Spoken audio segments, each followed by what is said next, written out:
Hey y'all, new day, new verses. Let's dig into 19 through 21. Here we go. So let's agree to use all our energy in getting along with each other.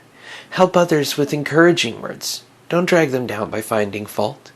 You're certainly not going to pin an argument over what is served or not served at supper to wreck God's work among you, are you?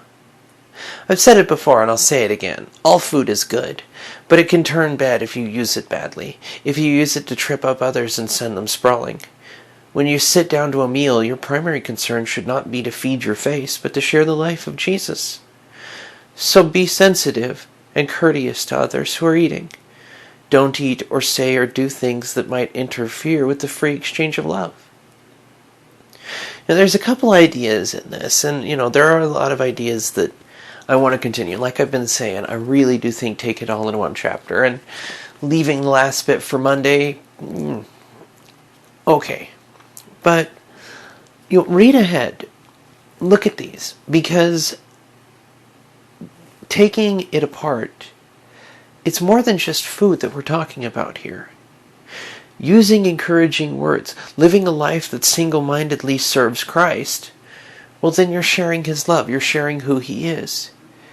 Anything that God has allowed created, good thing, then is how we use it. It all comes back to how we use it, what we do with it, why we're using it. And I really do think that if we're focusing not on the meal itself, the stuffing of food, not on the different things like that, not on the accumulation or what have you, but focusing on God. Focusing on what He does. Focusing on the fact that He puts our lives together, that we can trust in Him. Every single new point that comes down circles back to the previous ones. Because it's a continued flow of thought and idea of what it looks like to live a life that devotes itself to Christ. And I really do believe that if we're focusing on lifting people up, on using encouraging words, on helping others, in lifting each other up, then we're living something far closer to the Christ life.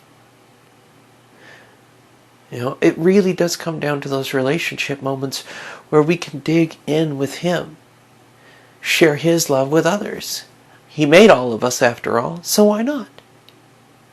Is it not a beautiful gift to get to do so?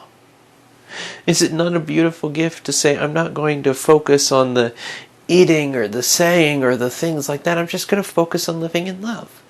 I'm going to know the person I'm talking to enough to say, hey, let me show you.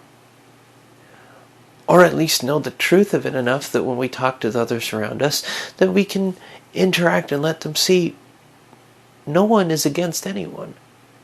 At least that's not how we're supposed to behave. We're supposed to live in love, and it's something I hope we do. That we focus on Christ's love for us and each other. Because if we're living in the knowledge that He takes care of it, that He loves us that much, and that He sees to it, well, then suddenly things are going to look a little different. They're going to start being focused on others, being other-centric, and looking exactly like who we see God to be in the Bible. The Trinity, God, is a community of love, other-centric love. The Father loves for the Son, the Spirit for the Son, like it all comes together as a community of other-centric love.